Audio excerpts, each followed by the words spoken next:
ইরাকের স্বায়ত্তশাসিত কুর্দিস্তানের আরবিলের একটি বাড়ি থেকে গত ৪ মার্চ ভোরে ৩ বাংলাদেশি নাগরিকের মরদেহ উদ্ধার করা হয়। দেশটিতে থাকা বাংলাদেশ দূতাবাস বিষয়টি নিশ্চিত করে জানায়, প্রাথমিক অনুসন্ধানে খাদ্যে বিষক্রিয়ায় ৩ নাগরিকের মৃত্যুর তথ্য পাওয়া গেছে। নিহতদের মধ্যে রয়েছেন বাবা, ছেলেসহ আরও এক যুবক। তারা ব্রাহ্মণবাড়িয়া ও ফেনীর বাসিন্দা। ফেনী সদর উপজেলার মৃধাবাড়ির বাসিন্দা মেহেদী হাসান নাহিদ। পরিবার সূত্রে জানা যায়, ব্রাহ্মণবাড়িয়ার তারেক রহমান ও তার ছেলে সাব্বির রহমান সহ কয়েক বাংলাদেশির সঙ্গে ইফতার করেন নাহিদ। কিছুক্ষণ পর হঠাৎ অসুস্থতা অনুভব করলে সেই দেশেই থাকা বাবা মাহবুবুল হককে ফোন দিয়ে জানান বিষয়টি।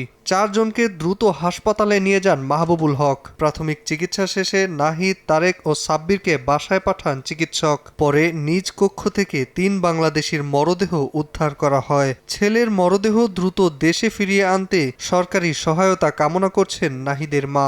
সরকারিভাবে আমাদের উত্তরের জন্য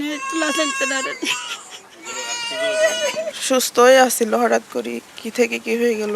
গেছি তো প্রবাসে একটু সুখের সন্ধানে, এখন সে যে লাশ হয়ে ফিরবে এটা তো আসলে কারো মনে জানা নেই। ব্রাহ্মণবাড়িয়া শহরের মেড্ডা এলাকার বাসিন্দা তারেক রহমান বহু বছর ধরে থাকেন প্রবাসে। ছেলে সাব্বিরকে ১.৫ বছর আগে নিয়ে যান তার কাছে। বাবা ছেলের মরদেহ উদ্ধারের খবরে এলাকায় নেমে এসেছে শোকের ছায়া।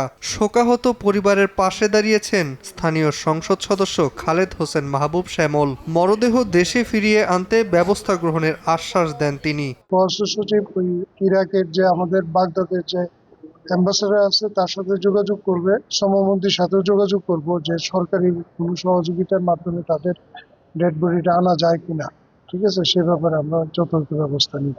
এ ঘটনায় গুরুতর অসুস্থ একজন দেশটির একটি হাসপাতালে চিকিৎসাধীন। নাজমুল হাসান পুলক, সময় সংবাদ।